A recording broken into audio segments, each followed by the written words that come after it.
Bismillahirrahmanirrahim. Assalamualaikum warahmatullahi wabarakatuh. Jadi yang cikgu kasihi anak-anak pelajar. Jadi dalam video kali ini cikgu akan berkongsi tentang kaedah menganalisis soalan. Apakah elemen-elemen penting yang perlu ada dalam proses menganalisis soalan. Dalam video yang lepas kita dah bincangkan tentang bagaimana kita hendak memahami penyataan umum iaitu stimulus dan juga penyataan soalan. Baik, jadi elemen-elemen untuk menganalisis soalan sebenarnya ada kaitan dengan perbincangan kita dalam video yang lepas. Cuma cikgu nak jelaskan secara detail ataupun satu persatu. Baik, berdasarkan soalan yang kita lihat pada sesi ataupun video yang lepas. Jadi bila kita rincikan ada 7 elemen semasa calon-calon menganalisis soalan. Yang pertama ialah pemahaman kita tentang stimulus ataupun penyataan umum. Jadi penyataan umumnya sebagaimana yang dah kita bincangkan pada video yang lepas, iaitu sejak akhir-akhir ini sektor pertanian kurang diberikan perhatian oleh kerajaan sehingga menjejaskan bekalan makanan kepada rakyat Malaysia. Itu ialah penyataan umum ataupun stimulus yang ada dalam soalan kita. Baik, yang kedua ialah elemen penyataan soalan, iaitu huraikan langkah-langkah yang boleh dilaksanakan oleh pelbagai pihak untuk memperkasakan sektor pertanian di negara kita. Itu ialah elemen penyataan soalan. Penyataan soalan. Baik, yang ketiga yang perlu kita fahami ialah elemen tema ataupun tajuk ataupun isu yang dibincangkan dalam soalan. Berdasarkan soalan yang lepas, isu yang dibincangkan ataupun tema ataupun tajuknya ialah sektor pertanian. Baik, yang keempat, apa yang perlu kita faham ialah tugasan soalan.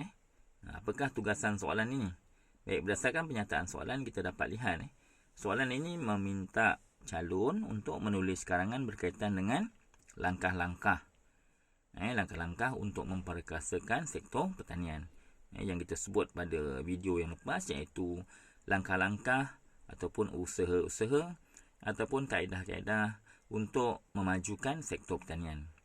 Kemudian yang kelima ialah golongan sasar. Dalam penyataan soalan disebut langkah-langkah yang boleh dilaksanakan oleh pelbagai pihak.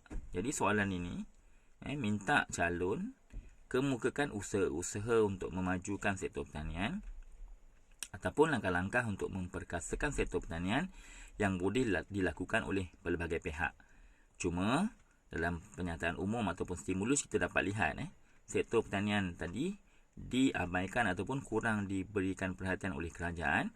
Maka tuntutan soalan ini ialah calon kemukakan terlebih dahulu langkah-langkah ataupun usaha-usaha yang perlu dilakukan oleh kerajaan untuk memperkasakan sektor pertanian. Barulah kita tulis langkah-langkah ataupun usaha-usaha yang boleh dilaksanakan oleh pihak lain. Sebagai contoh, agensi-agensi pertanian, pihak media, masyarakat, institusi pendidikan ataupun pihak-pihak yang sesuai untuk kita jawab tugasan soalan ini. Kemudian yang keenam, kata kunci soalan, huraikan. Bermaksud soalan ini memerlukan calon mengemukakan fakta, mengemukakan bukti dan contoh-contoh yang sesuai untuk menyokong karangan kita.